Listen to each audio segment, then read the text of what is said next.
Viewers, welcome to the talk show Promise Bangladesh, sponsored by Councilment.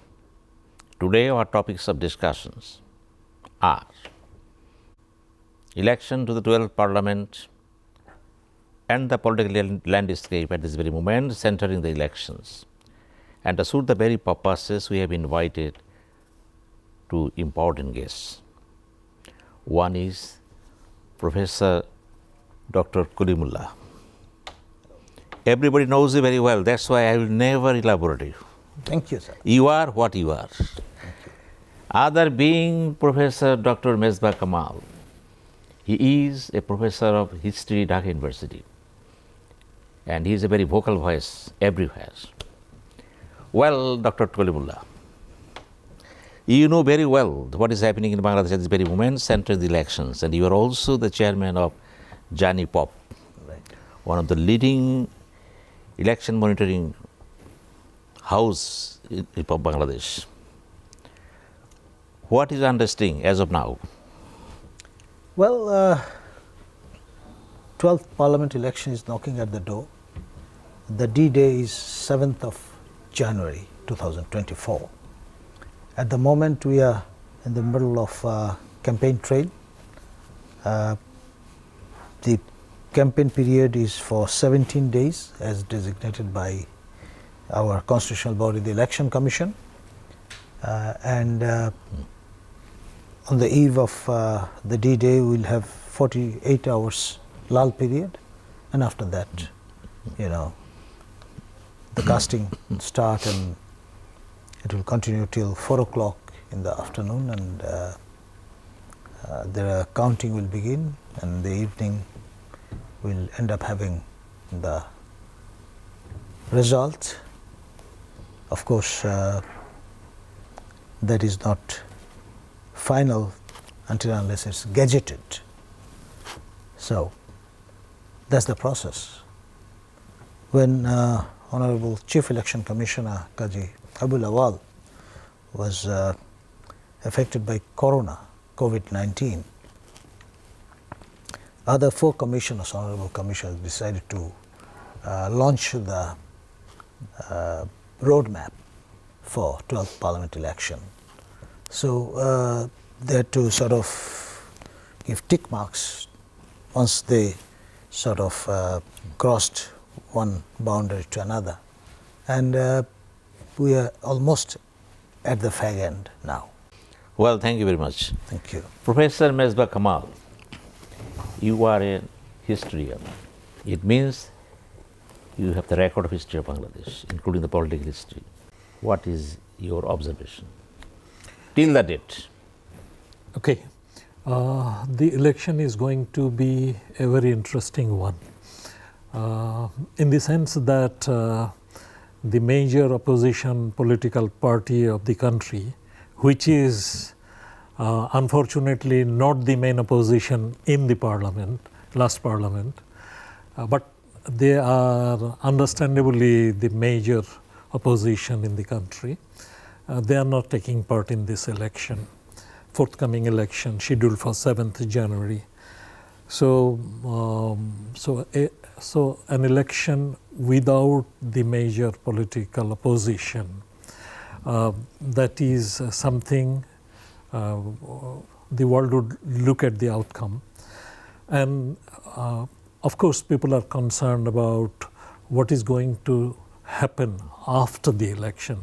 The election, it is understood now by now that the election is going to take place duly on the 7th of January, and since there is no major opposition, the incumbent political party, Awami League, is going to come back to power. That is obvious. But then will they be able to tackle the issues that is now being asked or is affecting Bangladesh? Will they be able to tackle those issues in the post-election days? That's one of the issues.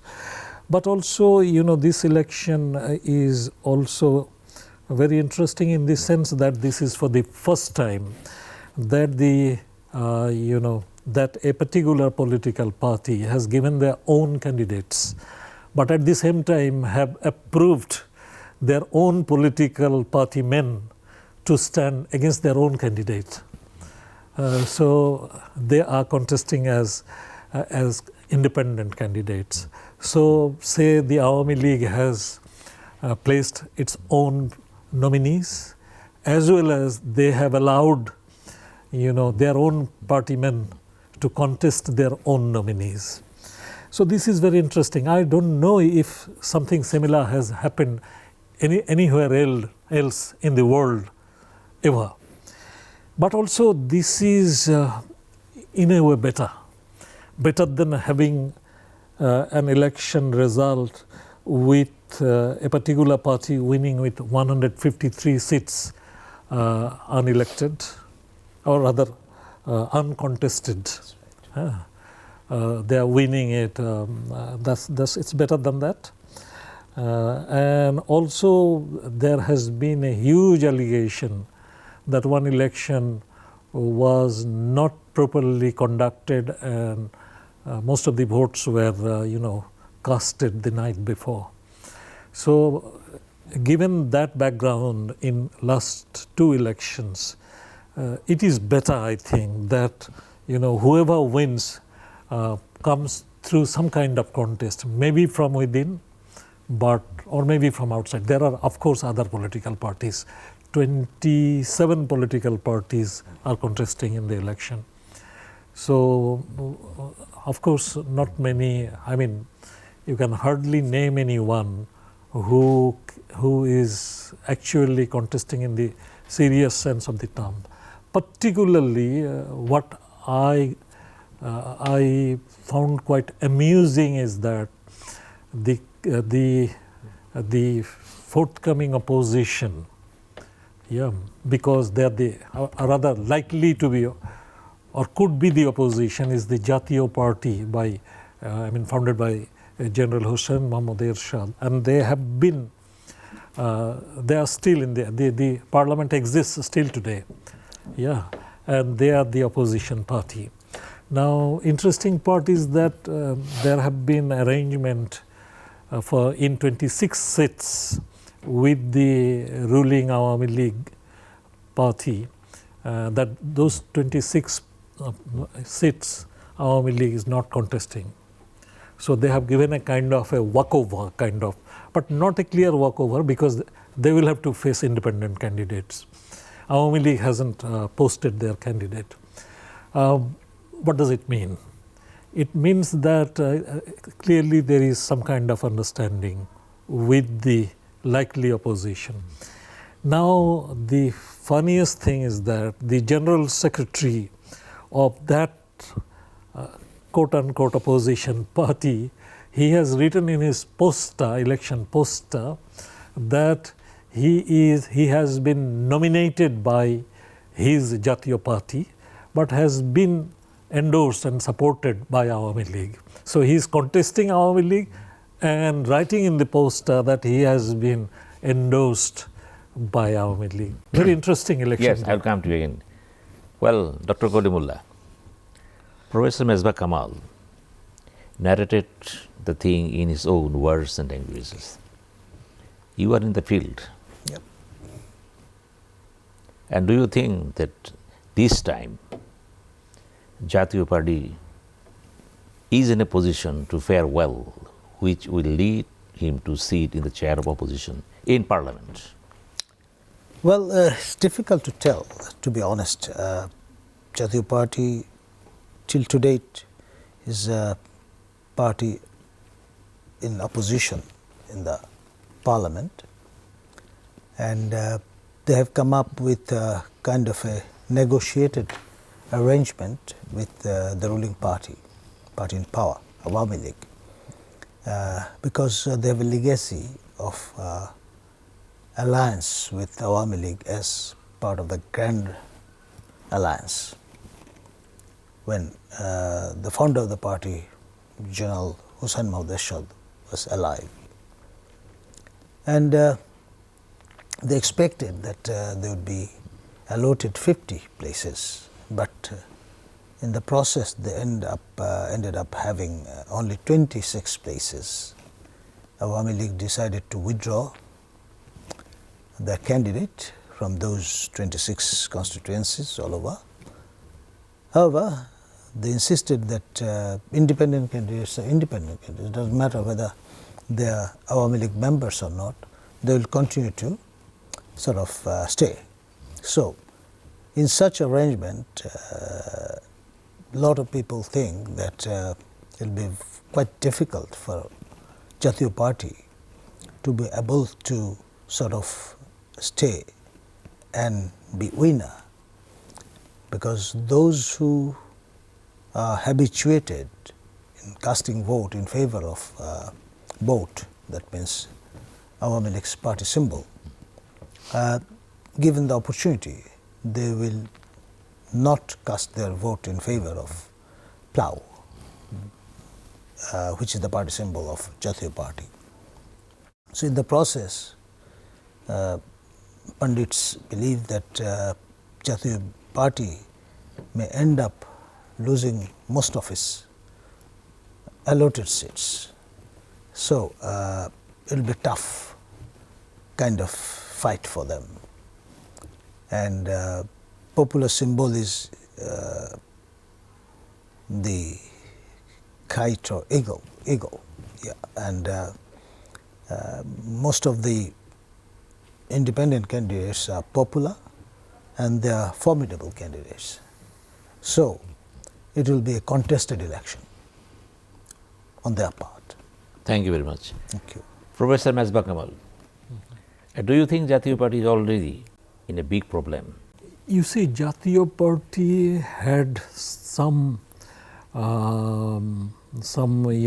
are some areas where they were influential, particularly the greater district of Rangpur, from where General Ershad came.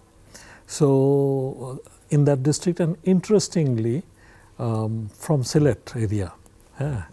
In the election of was it 1991 that they won in good number of seats? Yeah, More than 35. More than 35. More than 35. Yeah. Probably 39 or something like that. Something like that. So that is the year when Hussain Mohammad Ershad was ousted by the people's upsurge. But in the election that was held subsequently, he in fact won all the election, all the constituencies. And he was in jail. He was in jail, and his party won.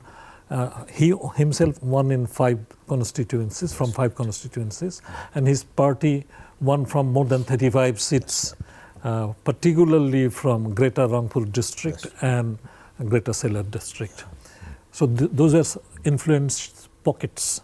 But over the years, the Jatiya Party has lost the tempo, and it has become, quite challenging for them to win in most of these constituencies, and particularly what Professor Nazmul Ahsan Kalimullah was saying, that many people are thinking that they may not win even after the support in 26 constituencies from the Awami League. They may not win in many of these seats.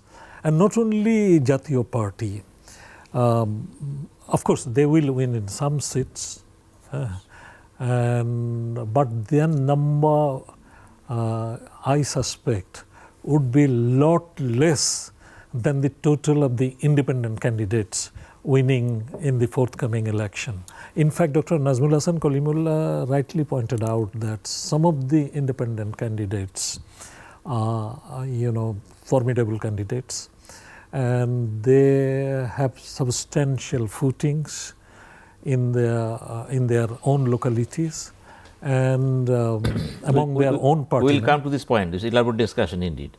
Okay. We'll go for a short break. Viewers, we are going for a short break and come to you very soon.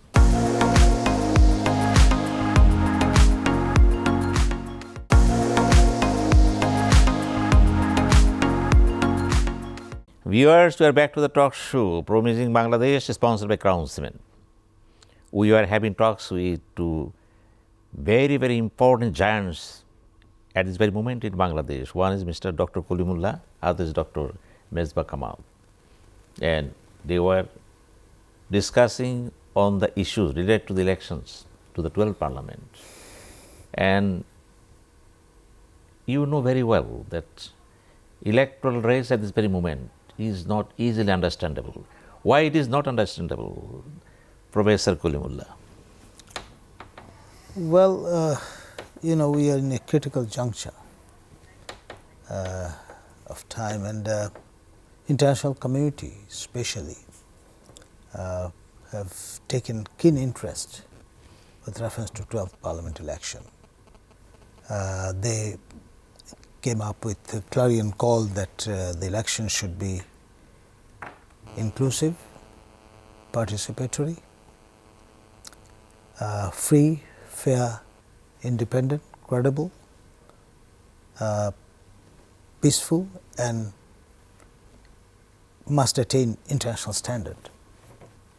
So many adjectives, you know. In an ideal world, you can expect that. But in reality, reference to Bangladesh is difficult to ensure, because Professor Mesbah Kamal was referring that each and every political party is a sovereign entity, and they have the right to abstain, right to participate. You cannot force them. So out of 4 major political parties, the party in power, Awami League, and party in opposition, Parliament, they have at the last moment decided to join the bandwagon. They are on board. BNP, Bangladesh Nationalist Party, they have decided to abstain, not to participate. And their ally, Jamaat-e-Islami, although they lost their registration, they are also seeing eye to eye with BNP. So out of 4 major political parties, 2 are abstaining and 2 are on board. So in such circumstances, international community, especially US and its European allies, they are keeping an eye on the ground. EU has sent 4-member strong election experts to assess the situation. Americans, in a bipartisan manner, they have decided to deploy 12 IRI and NDI election experts too. Commonwealth has decided to send election experts as well. So at the end, they have come up with limited mandate. They are not going to come up and release election observation report, because they are not observing elections. They are just here to assess the ground situation, and through a special lens they will look into the level of election violence mostly. So on the basis of that report, their authorities will decide whether they will come up with any punitive measure or not. And you know, major 2 actors and their allies, altogether 60 plus political parties, minor parties, they are abstaining. So in such circumstances, it's difficult to tell what will happen aftermath. And if America and its European allies, they come up with sanction and other measures that might create havoc in the post-election scenario. So all depends on the quality of elections. Thank you very much. Thank you. All depends on the quality of election, Professor Mesbah Kamal. Yes, I do agree with that. Many things will depend on the quality of election. And what do you mean by quality of election? That's one question. Because the quality of election in some Western countries may be different from what is generally expected from the third world countries. But a minimum standard of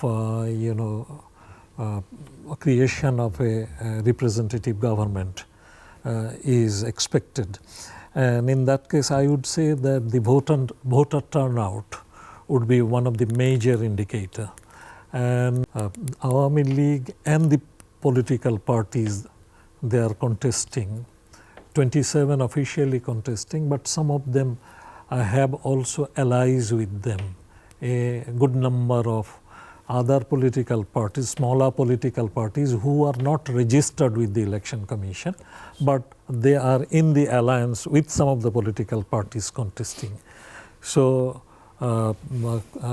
Professor Kalimullah referred to about 60 parties who are not contesting, and perhaps the number would be bigger if we take them who are contesting. However, so all of them are trying to mobilize voters, and I suppose, you know, the voter turnout is expected, or I suppose will be high, or quite high. I mean, high compared to the last two elections. Yeah, may not be as good as the election held in 2009. Yeah, 2008. 2008. The government was formed in 2009. Yeah. 2008. That was but, parliament election. Yeah, but you know, this time, you know, 50% turnout will be well received by everyone, I suppose, at home and abroad. But even if it is turnout, if the turnout is 40%, I would regard it quite satisfactory. So this is one thing that is very important. And another thing is, of course, you know, the situation on the election day. Now, interesting or not interesting, you know, the opposition BNP, they have vowed to, you know,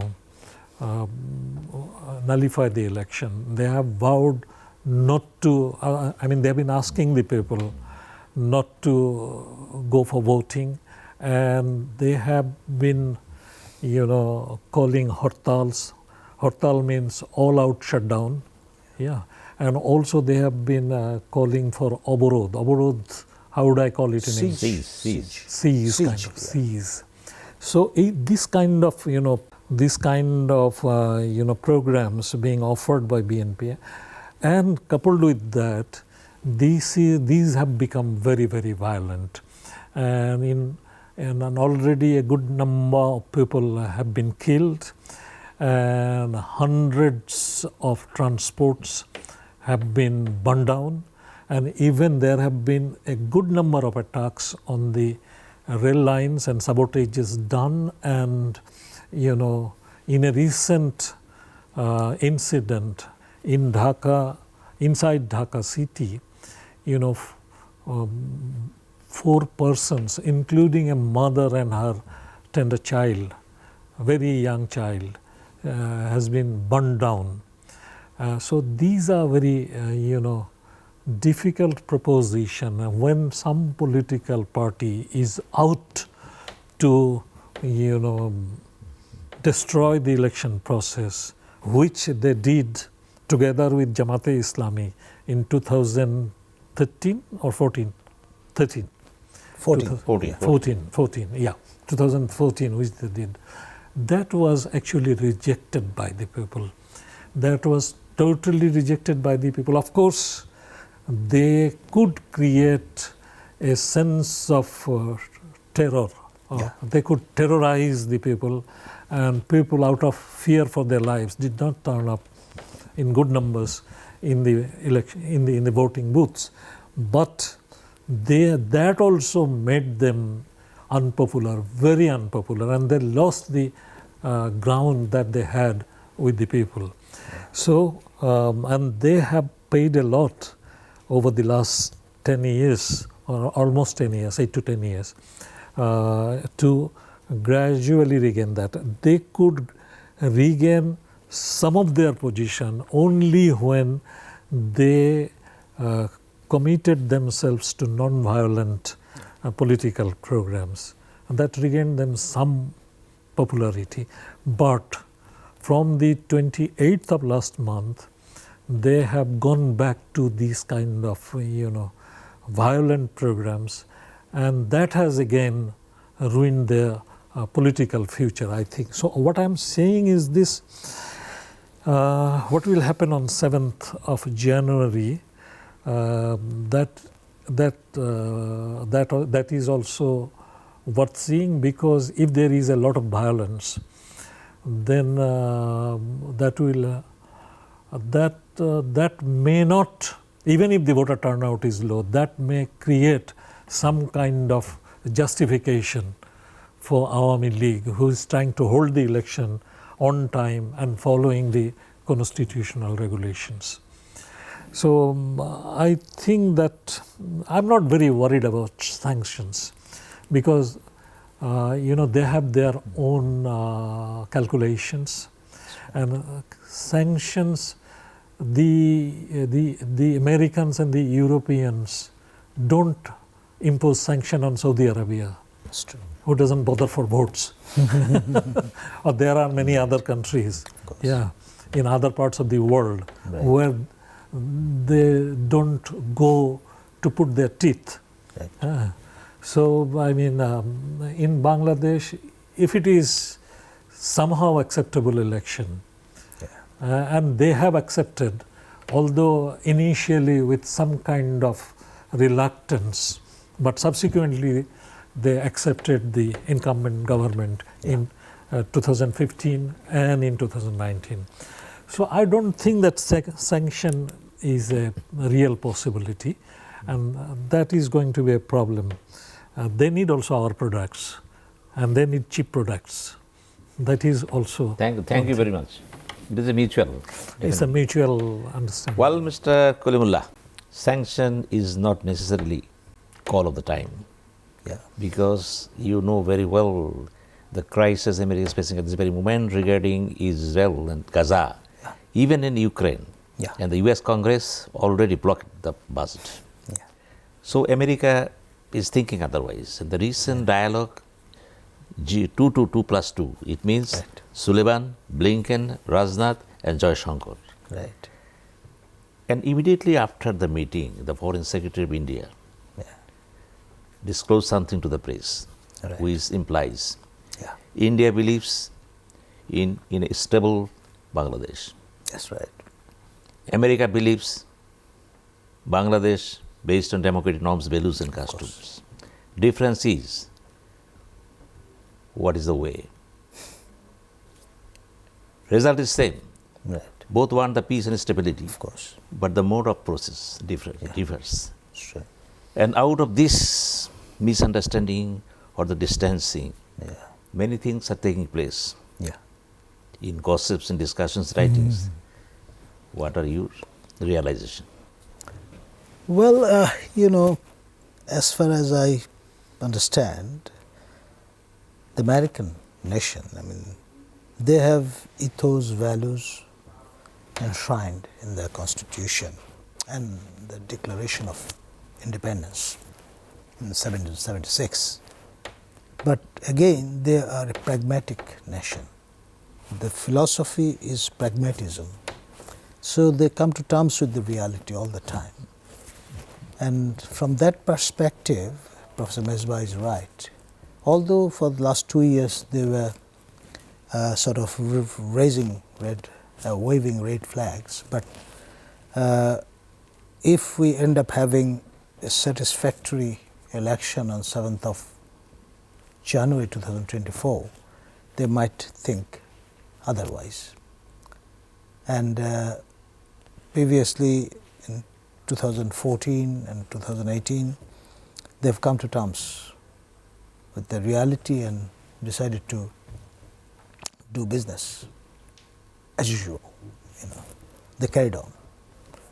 So this time, if there is no abnormal situation, topsy-turvy result, or quality is so low that it's not satisfactory, the polling on the D-Day, that might sort of force them to raise their eyebrow. But otherwise, they will come to terms with that. Well, thank you very much. Thank you. Professor Mesbah Kamal, very important question or asking. And it is very much clear to us that what BNP is doing and what Awami League is doing. And we will touch upon this point after the break. Well, thank you very much. Well, viewers, we are going for a short break and come to you very soon.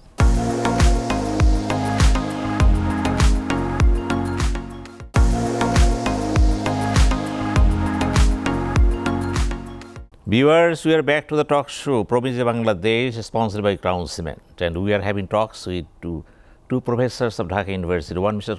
Dr. Kalimullah, others being Dr.Mesbah Kamal.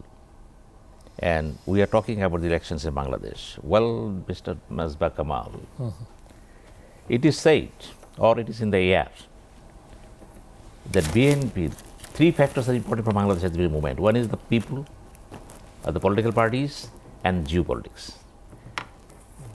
And it is understood by different corners that BNP fails to understand the pulse of the geopolitics, at least in Bangladesh context. I mean, America vis-a-vis China, India.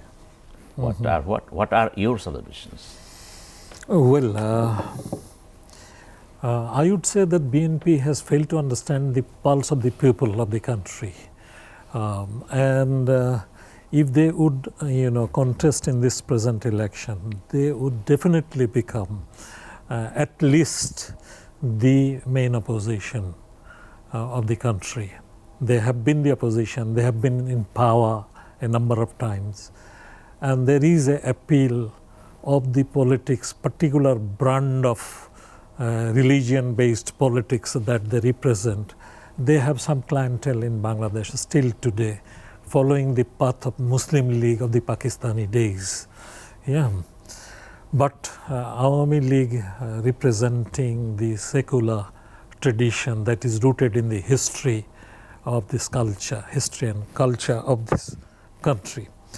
Now, BNP has failed to understand the pulse of the people, and they have lost the ground, which will take them many more years. If ever they can come back, they can win back. And secondly, as you asked, it is also, understandable that the geopolitical importance of Bangladesh hasn't been properly understood by the, think tank of BNP. In fact, is there any think tank active in any of the political parties of Bangladesh? That's I'm going to ask. Very important also, yeah. Yeah. However, because the tradition is of being dictated by particular one man in all the political parties in Bangladesh. That's a very sad part of our history. However, Bangladesh's geopolitical position is adequately revealed by the interest US is taking, European Union is taking vis-a-vis the position of Russia. And of course, the China-India contest for the regional supremacy, China for global supremacy. In this context, the importance of Bangladesh should have been understood by a political party like BNP, who has been in power 3 times in this country. So that's one thing. But I want to, since perhaps this is my last chance to talk, or I'll get one. No, go on. I think I would like to. I will come to you again. Okay. Thank you very much. Okay. Professor Kalimullah, what Professor Mesbah Kamal analyzes and believes as historians. Recently, you are talking about so many things about India, especially Indians understanding about the geopolitics. Yeah. Even the last night, you made a very fiery conclusion about it. I enjoyed it. Thank you. And do you think BNP is actually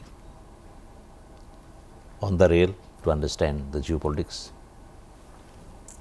Or beating the drum, which is called End India? Well,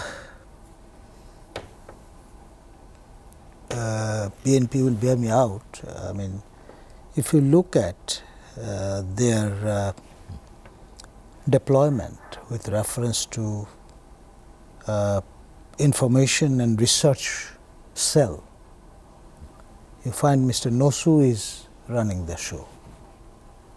I don't know how many people in Bangladesh know the name Mr. Nosu, but his counterpart, Dr. Selim Mahmood, he was our colleague in Dhaka University in the law faculty. He worked for Energy Regulatory Commission, and he is well known throughout the country because of his caliber, his standing. So, with due respect, Mr. Nosu is no match with Dr. Selim Mahmood, you see. So, just an example. I would say very critically that they have neglected this portfolio. That's why they have placed Mr. Nosu in that, in the shoes of this office. And both Dr. Selim Mahmood and Mr. Nosu, they are from Chatpur district. They're from the same, perhaps in the larger locality, but you know, their standing, their stature differs a lot. So this is just an example. BNP has not taken this R&D cell seriously, and that's why they're lagging behind. Awami League has many think tanks, you know, CRI, for example, live and kicking for long, you know, I mean, as an entity. They have other cells too. And I gave you the example of Dr. Selim Mahmood as well. So, of course, BNP is maintaining its cells in abroad, across the Atlantic, in United States of America, in Europe, and also in the United Kingdom. But on the ground, they should have placed someone who is up to the mark. And I haven't seen Mr. Nosu anywhere active, either in talk shows or in other seminars, symposiums. He's a backbencher in that sense of the term. I just heard the name from you. I see. First time. I believe Prof.Dr.Mesbah Kamal didn't know the name before. Almost. Yes. I know the name, but I never heard him. Right, okay. So, this should be the eye-opener, you know. Well, can I just add something with Professor Kalimullah? Go. That, you know, anti-Indianism, the beating the drum of anti-Indianism, particularly when election time comes, doesn't work that much nowadays. This was a tool which was overused by the Pakistanis during the common Pakistani days, but after that the pro-Pakistani elements in this country have been beating the same drum. Initially that worked somehow, somewhat, but over the years it has been, it has been proved to be almost useless. Of course, Bangladesh people have a very nationalistic, feeling and fervor, and Bangladesh opposes any kind of, untoward positions taken by India. But Bangladesh also wants, the people of Bangladesh also wants to keep a friendly relation with the neighbor, and that's why, they want to have a peaceful relationship. They want to have a, a relationship of equality and friendship, not a relationship of domination, but they do not want, unnecessary, anti-Indianism that won't pay in the election. And BNP have been trying to, play that tune. That's not going to, pay much to them. Yeah. Thank you very much. Professor Kalimullah, recently, maybe day after tomorrow, day before yesterday, Awami League Secretary Mr. Obaidul Qadir, he passed a message to the democratic world that Awami League is going to give birth to a model under Westminster system of government. Yeah. And he asserted that model is elections within the party, elections within the format of the party, election within the fold of the party. Right. Nobody is allowed to play singularly that I belong to Awami League, you should give me vote. No. Awami League made a great strategy. It must have its own ammunition, at the same time allows others to fight Right. in a race. And do you think that Awami League is going to give birth to a new model if it succeeds? Yes and no. Because I have observed elections in the United States of America. I found that in the primary elections, Democrat and Republican candidates are not one, but many in the same constituency. I have observed elections also in the People's Republic of China's specially administered zone, namely Hong Kong. And there also, in the lowest rung, it's open. Any Communist Party member can be a candidate. So from that perspective, it's not altogether a breakthrough, I'd say, in terms of invention. But in the context of Bangladesh, for the first time, we are going to have such an arrangement. So credit goes to Awami League, of course, and the Supreme Leader, Honorable Sheikh Hasina, daughter of the father of the nation, Bangabandhu Sheikh Mujibur Rahman. Thank you. Professor Mesbah Kamal. Yes, first of all, I would say that we take only the outer part of the Western practices, don't take the essence of their practices. And that is a general statement I am making. Say Westminster model, first past the post, that is what we take. But we don't take the primaries. I mean, they don't use the term primary, that is the term used in the USA. But in England, they have the party election in all respect. Yeah, and they have the election inside the party, and through that process, the candidature is chosen, and then they all, stand solid beside the chosen candidate. Thank you very much, Professor Dr. Mesbah Kamal, and thank you very much, Professor Dr. Kalimullah. Well, viewers, we are about to end this very talk show, and before ending this talk show, I have to summarize what the two speakers already expressed. And in a nutshell, both of them are very high about the Bangladesh future. At the same time, they pinpoint to the loopholes in our democracy. And basically, they are very much aware of what is taking place in Bangladesh at this very moment. And they, two together, loudly said, BNP is not in a position to realize the geopolitics in such a mood and mode which is expected of in the context of time, space and dimension. And we don't know what will happen. Definitely, days coming in must be in favor of the people. And thank you very much. Meet you again.